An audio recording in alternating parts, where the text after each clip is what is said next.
अस्सलाम वालेकुम स्टूडेंट्स। उम्मीद करता हूँ आप सब ठीक ठाक होंगे। इस वीडियो लेक्चर में मैं आप लोगों के साथ आईकेप का ऑटम 2016 का क्वेश्चन नंबर 1 डिस्कस करूंगा, जो कि बुक्स ऑफ प्राइम एंट्री का सवाल है। और हम इस सवाल में जो है वो मैं आपके सामने सॉल्व नहीं करूंगा पूरा सवाल, बल्कि मैं डिस्कस करूंगा और आंसर से आपको इसको कंपेयर करवा दूंगा। ठीक है, क्योंकि सॉल्व करने में काफ़ी टाइम लग सकता है, इतना कोई कॉम्प्लेक्स सवाल नहीं है। बातें सारी मैं आप लोगों को बिल्कुल समझा दूंगा। देखिए, सवाल की पहली रिक्वायरमेंट है, list the documents used in a system design to control and account for purchases and briefly describe the purpose for issuance of these documents. यानी कि परचेजेस से रिलेवेंट कौन कौन से डॉक्यूमेंट्स जो है वो इशू किए जाते हैं और उनका आखिर मकसद क्या होता है। तो ये पार्ट का आंसर जो है उसमें हमारे पास आईकेप ने 5 बातें लिखी हैं, इनको हम गो थ्रू कर लेते हैं। पहला डॉक्यूमेंट है परचेज ऑर्डर, और साथ में लिखा हुआ है sent by a buyer to place an order. देखिए, जब मुझे कभी भी कहीं से भी चीज़ें परचेज करनी होती हैं तो मैं उसका ऑर्डर प्लेस करता हूँ। अब अगर मिसाल के तौर पर मुझे कोई चीज़ ख़रीदनी है तो मैं एक डॉक्यूमेंट बनाऊंगा कंपनी में जिसका नाम होगा पीओ या परचेज ऑर्डर। और वो परचेज ऑर्डर मैं अपने सप्लायर को भेजूंगा, क्रेडिटर को भेजूंगा, जिससे मुझे चीज़ें ख़रीदनी है कि मुझे XYZ चीज़ भेजो या दो, प्रोवाइड करो। सिंपली ये ऑर्डर प्लेस करना। हम जिस तरह किसी रेस्टोरेंट जाते हैं तो हम ऑर्डर प्लेस करते हैं ना कि भाई मुझे जो है वो ये और ये चीज़ें जो है वो आप दें। इसके बाद अगला डॉक्यूमेंट है गुड्स रिसीव नोट, जिसको शॉर्ट में GRN कहा जाता है। prepared to record the goods received and for verification of invoice prior to its payment। अब जब गुड्स आपके पास आ जाते हैं ना, कंपनी में गुड्स आ गए यानी कि चीज़ें आ गई, कंपनी के गेट से चीज़ें इन हो गई, वो कंपनी के किसी वेयर हाउस वगैरह में किसी सेक्शन में रखी जाएंगी। तो एक GRN बनेगा, गुड्स रिसीविंग या गुड्स रिसीव नोट, जिसपे ये लिखा हुआ होगा, गुड्स की डिटेल्स होंगी, सारी बातें लिखी हुई होंगी। और ये इसलिए लिखी जाती हैं कि जब आप पेमेंट कर रहे हो तब आपका जब सप्लायर आपको इनवॉइस देगा कि भाई इतना इतना बिल बना आपका, तो आप चेक कर सको कि यही गुड्स रिसीव किए थे या नहीं।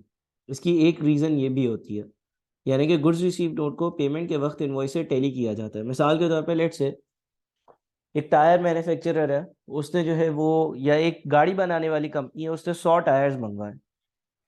यानी कि उसने परचेज ऑर्डर भेजा होगा सप्लायर को, टायर बनाने वाली कंपनी को बोला होगा कि भाई हमें आप 100 टायर्स दो। गाड़ी बनाने वाली कंपनी है ना, तो टायर्स उसके लिए रॉ मटेरियल है। अब आपने परचेज ऑर्डर भेजा 100 टायर्स का, सामने से आए 70 टायर्स, तो जो गुड्स रिसीव नोट है उस पर 70 लिखोगे जितना रिसीव हुआ। और जब इनवॉइस आएगी, यानी कि जब वो आपका जो सप्लायर है टायर्स का, वो आपसे जब आपको बिल देगा कि भाई पैसे दो, तो आप जाहिर है, अगर इनवॉइस में लिखा हुआ है 100 टायर्स, आपने 70 रिसीव किया, तो आप 100 के पैसे तो नहीं दोगे ना। यानी कि जब मुझे इनवॉइस मिलेगी, जब मुझे पैसे पे करने होंगे, तो मैं उसको गुड्स रिसीव नोट से मैच करूंगा कि जो चीज़ें मुझे मिली हैं उसी की तो इनवॉइस है, या उससे ज़्यादा ऐसे ही किसी ने सप्लायर ने इनवॉइस बनाकर ज़्यादा चीज़ों की दे दी, ऐसा तो नहीं है। इसके बाद अगला डॉक्यूमेंट परचेज इनवॉइस और request for payment from supplier for goods delivered. Purchase invoice जो है वो सप्लायर बनाता है, सप्लायर बनाकर फिर देता है, बोलता है भाई आपने जो है ना वो चीज़ें खरीदी थी, चीज़ें आपको मिल गई हैं, पहुंच गई हैं, अब आप उसके पैसे दे दो। तो उस डॉक्यूमेंट को हम परचेज इनवॉइस कहते हैं। जिस तरह से रेस्टोरेंट तुम गए, रेस्टोरेंट में तुमने कुछ ऑर्डर प्लेस किया, परचेज ऑर्डर हो गया, फिर चीज़ें मिली, तुमने देखा अच्छा जो मंगवाया था वही है या कुछ और है, फिर एंड में बिल आ गया, तो ये परचेज इनवॉइस है। Credit note, debit note issued by a supplier or a customer on return of goods or allowing any discount। देखिए, अगर मिसाल के तौर पर कोई डिफेक्टिव गुड्स हैं और वो वापस किए जा रहे हैं, या किसी किस्म का डिस्काउंट मेरा सप्लायर अलाउ कर रहा है, तो मेरा सप्लायर जो है ना वो मुझे क्रेडिट नोट इशू करेगा। आई रिपीट, अगर जिससे मैंने चीज़ें खरीदी हैं उसको मैं वापस कर रहा हूँ चीज़ें, क्योंकि चीज़ें डिफेक्टिव हैं, तो एंट्री तो पास हो जाएगी अकाउंट्स पेएबल डेबिट और परचेज रिटर्न क्रेडिट। लेकिन मेरा जो सप्लायर होगा ना वो एक क्रेडिट नोट भी इशू करेगा। क्रेडिट नोट यानी कि एक डॉक्यूमेंट होगा जिसमें लिखा हुआ होगा, सप्लायर लिख कर देगा हमने आपके अकाउंट को क्रेडिट कर दिया। अब सप्लायर के लिए जरा गौर से सुनो, सप्लायर के लिए मैं रिसीवेबल हूँ और उसका क्रेडिट करना यानी कि अपने रिसीवेबल्स को कम करना। और कस्टमर जो होगा यानी कि जो खरीदार होगा वो अपने पास एक डेबिट नोट बनाएगा, वो भी एक डॉक्यूमेंट बनाएगा कि भाई मैं सप्लायर के अकाउंट को डेबिट कर रहा हूँ। अभी हमने पढ़ा ना कि जब हम रिटर्न आउटवर्ड्स करते हैं या परचेज रिटर्न करते हैं तो एंट्री पास होती है पेबल डेबिट और परचेज रिटर्न क्रेडिट। तो आप एक डॉक्यूमेंट बनाते हो डेबिट नोट कि भाई मैंने जो है वो सप्लायर के अकाउंट को या पेबल के अकाउंट को डेबिट किया और उसकी XYZ रीजन है। Statement of account, a document from a supplier listing the outstanding invoices at a point in time. Statement of account यानी कि एक लिस्ट होती है कि भाई पिछली कितनी इनवॉइसेस पेंडिंग है, आप उसकी पेमेंट कर दो। फॉर एग्जांपल आपने 3 तारीख को चीज़ें मंगवाई थी $200 की, 4 तारीख को चीज़ें मंगवाई थी $100 की। एक लिस्ट टाइप या एक डॉक्यूमेंट टाइप बना हुआ स्टेटमेंट ऑफ अकाउंट, जिस तरह से एक बैंक स्टेटमेंट होता है, बैंक बता देता है कि आपके अकाउंट में कितने पैसे हैं, सो ऑन सो फॉर्थ, इस तरह की कुछ बात है। तो ये तो आपका पार्ट ए हो गया, थियोरेटिकल था। ठीक है, पार्ट बी जो इसमें लिखा हुआ है, following transactions pertain to Rana brothers for the month of August 2016। Rana brothers की ट्रांजेक्शंस दी हुई हैं। 5 अगस्त ब्रावो ट्रेडर्स क्रेडिट परचेजेस करी हैं। 5 अगस्त को Alpha and Sons credit purchases करी हैं। 8 अगस्त को ब्रावो ट्रेडर्स से return of goods purchased on credit है। क्रेडिट पर मैंने जो है वो ब्रावो ट्रेडर्स से कुछ चीज़ें खरीदी थी, वो उसको वापस कर दी। 9 August Charlie Brothers goods received against advance payment made on 3 July 2016। 3 जुलाई वाले दिन मैंने जो है वो कुछ पेमेंट करी थी और उसके अगेंस्ट जो है वो गुड्स रिसीव हुए हैं। फिर 10 अगस्त को Alpha and Sons credit purchases है।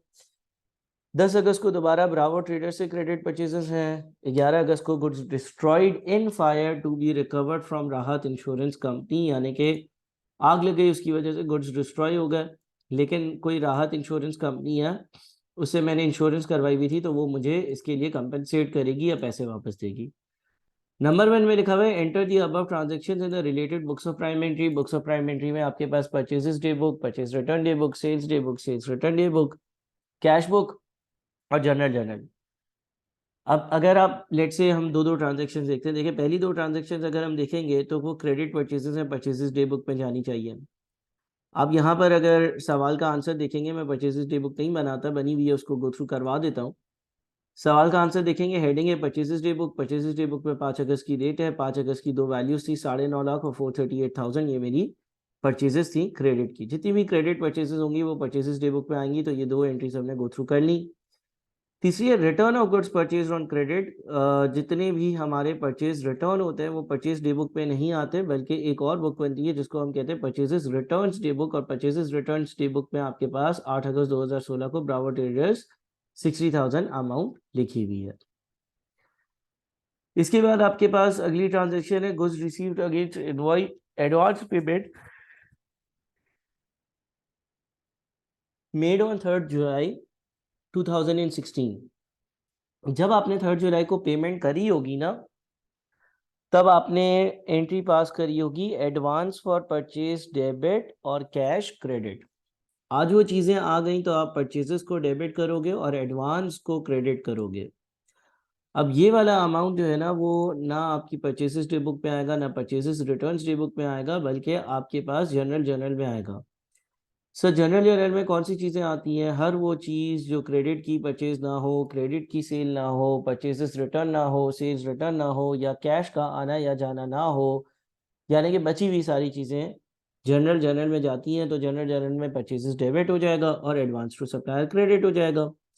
जब आपने जुलाई में एडवांस दिया था तब एंट्री पास हुई थी एडवांस टू सप्लायर डेबिट और कैश क्रेडिट, क्योंकि तब आपने कैश पे किया था तो कैश क्रेडिट हुआ था, और एडवांस टू सप्लायर को डेबिट इसलिए किया था क्योंकि वो आपका एक रिसीवेबल या करंट एसेट बन गया था जिससे आपको बाद में फ़ायदा मिलेगा। और अब ये बात आ गई है तो बाद में फ़ायदा ये मिल रहा है कि मुझे इसको पैसे पे नहीं करना पड़ रहे, बल्कि एडवांस एडजस्ट किया रहा और परचेजेस आ गई, यानी कि चीज़ें आ गई मेरे पास। अच्छा, उसके बाद अगली ट्रांजेक्शन ये भी हो गई। अगेन 2 क्रेडिट परचेजेस हैं, 8 लाख की और 6,35,000 की। सिंपल परचेजेस डे बुक में आ रही होंगी, 8 लाख और 6,35,000। ये इसने जो है ना वो 5 अगस्त का टोटल सब टोटल अलग कर दिया, करने की ज़रूरत नहीं है। इसे 10 अगस्त का टोटल अलग कर दिया और ये ग्रैंड टोटल आ गया 10 अगस्त और 5 अगस्त की टोटल वैल्यूज का। तो परचेजेस डे बुक मैंने गो थ्रू करवा दी, purchases returns day book go through करवा दी। अब जनरल जनरल बच गया। जनरल जनरल देख लेते हैं कि क्या क्या हो रहा है यहाँ पर। 11 अगस्त लिखा हुआ है goods destroyed in fire to be recovered from Rahat insurance company 79,000। Rahat insurance company कोई कंपनी है और उससे इंश्योरेंस क्लेम जो है वो मेरा आ रहा है क्योंकि गुड्स जो थे वो आग में डिस्ट्रॉय हो गए। अब इसका मतलब ये हो गया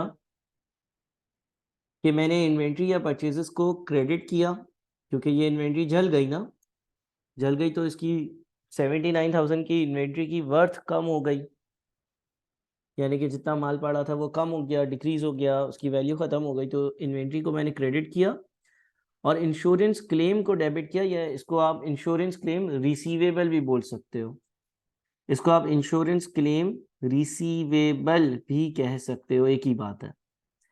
इंश्योरेंस क्लेम रिसीवेबल को आपने डेबिट किया और आपने इन्वेंट्री को क्रेडिट किया। जब आपके पास इंश्योरेंस के पैसे आ जाएंगे तो आप बैंक को डेबिट और इंश्योरेंस क्लेम रिसीवेबल को क्रेडिट भी करोगे, ठीक है। अच्छा जी, इसके बाद हमें अगला पार्ट जो पार्ट 2 था वो बोलता था prepare relevant general ledger account and subsidiary ledger accounts यानी कि मुझे सारे टी अकाउंट्स भी बनाने। सब्सिडरी लेजर अकाउंट यानी कि हर पार्टी का, Bravo Traders, Alpha and Sons अलग अलग अकाउंट। जनरल लेजर अकाउंट यानी कि जो मेरे कंट्रोल अकाउंट्स होते हैं वो कंट्रोल अकाउंट्स भी मैंने जो है वो उसके लेक्चर्स भी रिकॉर्ड करके पोर्टल पर डाले हुए हैं। तो अब आपके पास अल्लाह भला करे, आप जब कंट्रोल अकाउंट्स बनाते हो तो परचेजेस का जो टोटल होता है वो पूरा का पूरा ट्रेड पेएबल्स कंट्रोल अकाउंट में आता है। ये कंट्रोल अकाउंट के आप लेक्चर देखेंगे तो आपको पता चलेगा कि कंट्रोल अकाउंट में टोटल्स आते हैं। तो देखें ये टोटल आ रहा होगा और ये जा रहा होगा पेएबल्स कंट्रोल अकाउंट में। इसी तरह से परचेजेस डे बुक्स का जो टोटल होता है वो भी आपके पास जो है वो ट्रेड पेएबल्स कंट्रोल अकाउंट में जा रहा होता है। परचेजेस के लिए purchases debit, trade payables control account credit, और परचेज रिटर्न के लिए trade payables control account debit और परचेज रिटर्न क्रेडिट। इसके बाद ये सारे रेलेवेंट ई अकाउंट्स बने हुए, या बड़ी आसानी से बना सकते हो, इसमें कोई भी मसले की बात नहीं है। ऊपर वाली ही डबल एंट्रीज आपने पास करनी है। मिसाल के तौर पर अगर आप परचेजेस का अकाउंट देखते हो तो आपको पता है ना टोटल परचेजेस जो थी क्रेडिट पर वो 283,000 थी। फिर ये वाली एंट्री जो है आपको जर्नल जर्नल में मिलेगी, यानी कि आपने परचेजेस डेबिट और एडवांस टू सप्लाई क्रेडिट किया था। और ये इंश्योरेंस क्लेम इसमें से जो भी यहाँ पर टोटल इन्वेंट्री है उसमें से 79,000 की इन्वेंट्री जल गई है। तो इंश्योरेंस क्लेम रिसीवेबल्स डेबिट और इन्वेंट्री का अकाउंट क्रेडिट। इसी तरह आपने सिंपली परचेज रिटर्न की भी का भी एक टी अकाउंट बना लिया, ये भी एक ही वैल्यू थी। एडवांस टू सप्लायर्स का टी अकाउंट बना लिया, यानी कि टी अकाउंट बनाना तो मेरे ख्याल में कोई मुश्किल बात नहीं है। ट्रेड पेबल्स का एक कंट्रोल अकाउंट के लेक्चर जरूर देखिएगा। कंट्रोल अकाउंट का मतलब ये होता है कि एक टोटल अकाउंट बनाओ, टोटल टोटल, ठीक है। तो कंट्रोल अकाउंट में जो है वो यहाँ पर परचेजेस का भी टोटल आएगा और यहाँ पर आपके पास परचेज रिटर्न का भी टोटल आएगा। फिर इंश्योरेंस क्लेम का अकाउंट था, इसकी डबल एंट्री जनरल जनरल में है, इंश्योरेंस क्लेम रिसीवेबल डेबिट और परचेजेस क्रेडिट। इसीलिए यहाँ से ये जो डेबिट वह है और ऊपर जो हमारा परचेजेस का अकाउंट था उसमें ये क्रेडिट साइड पर भी आपको नज़र आ रहा होगा, ठीक है। इसके बाद इंडिविजुअल जो हमारे पास कंपनी थी जिससे हम चीज़ें खरीदते थे, अल्फा एंड सन्स और ब्रावो ट्रेडर्स, उनके टी अकाउंट्स हैं। अल्फा एंड सन्स से 2 बार चीज़ें खरीदी, purchases debit Alpha and Sons credit, और ब्रावो जो था उससे भी 2 बार चीज़ें खरीदी तो ब्रावो परचेजेस डेबिट और ब्रावो क्रेडिट, और एक बार उसको चीज़ें वापस करी थी तो उसके लिए इसको मैंने इसकी एंट्री मैंने पास करी होगी ब्रावो डेबिट और परचेज रिटर्न्स अकाउंट क्रेडिट। बहरहाल ये कोई मुश्किल सवाल नहीं है, और अगर आप पीआरसी लेवल के लिए तैयारी कर रहे हो तो एक इस तरह का सवाल नहीं आएगा, लेकिन इस तरह के 2-4 सवाल आप कर लीजिएगा जो पुराने कैफ लेवल के पास पेपर से हैं। Thank you.